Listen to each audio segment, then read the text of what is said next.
কিন্তু আসলে কারোর সাথে আমার কোনো সম্পর্ক ছিল না। সম্পূর্ণই মিথ্যা বানোয়াট। আচ্ছা আচ্ছা, বছর খানেক আগে কিছু ভিডিও ভাইরাল হয়েছিল যে তুমি শুটিং করতেছিলে, তোমার শুটিং সেটে হঠাৎ এক যুবক ঢুকে তোমাকে তোমার গালে কিস করেছিল বা চুম্বন হুম। করেছিল। মানে সেদিন ঘটনাটা কি ছিল আসলে? ওই দিন আসলে আমরা দ্য রাইটার ছবি একটা শুটিং করি। হুম হুম। এটা হচ্ছে অপূর্ব রানা ভাইয়ার ছবি। তো আমি পুলিশের ড্রেস পরা ছিলাম একটা শুটিং সেটে। হঠাৎ করে একটা ছেলে আসে, একদমই মানে গরিব অসহায়, দেখে আমার আমার তাকে, তার প্রতি অনেক মায়া জাগে।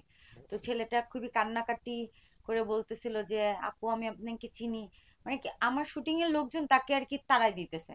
তা আমি ভাবলাম যে তাকে একটু ডেকে বলি তার কি প্রয়োজন, যদি টাকা প্রয়োজন তাকে কিছু টাকা পয়সা আচ্ছা দিয়ে আচ্ছা দেই। আচ্ছা। হ্যাঁ, সে চলে যাবে। কিন্তু সে না, টাকা নিবে না। হুম হুম। আমি টাকা নিব না আপু, আমি আপনার সাথে বসে ভাত খাবো। হ্যাঁ, আপনি আমার ভাত, মানে আপনার সাথে বসে ভাত খাবো, আমার মা নাই, আমি আমার মার সাথে কখনো খাইনি। মানে খুবই ইমোশনাল টাচি কথা বলতেছে। হুম হুম হুম। তা আমার না খুব মায়া লাগছে, আর ছেলেটা এত প্রতিবন্ধীর মতো দেখতে, খুবই অসহায় দেখতে। তো আমি তার সাথে অনেকক্ষণ কথা বলছিলাম, কথা বলার ফাঁকে সে কান্না করার একটা ভঙ্গিমা করে সে আসছে আমাকে কিস করতে। তা আমি সেখানে এইভাবে সরে যাই। তারপর তো সবাই ওকে তাড়াই দিল। অ্যান্ড সেই ভিডিওটা সোশ্যাল মিডিয়া মোটামুটি ভাইরাল হয়ে গেছে। পরবর্তীতে আমি জানতে পারি যে সে একটা রিক্সা চালক। সে আসলে মানে প্রতিবন্ধীও না, সে পাগলও না, হুম হুম। কিছুই না, সে পাগলের আসলে অভিনয় করেছে। আচ্ছা, এটা কি তোমার ক্যারিয়ারে কোনো প্রভাব পড়েছে কিনা?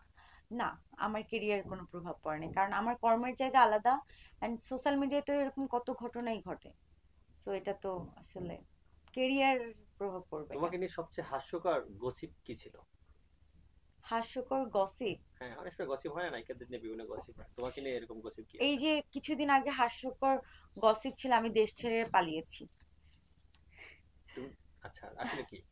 আসলে তো আমি দেশ ছেড়ে পালাইনি, এই যে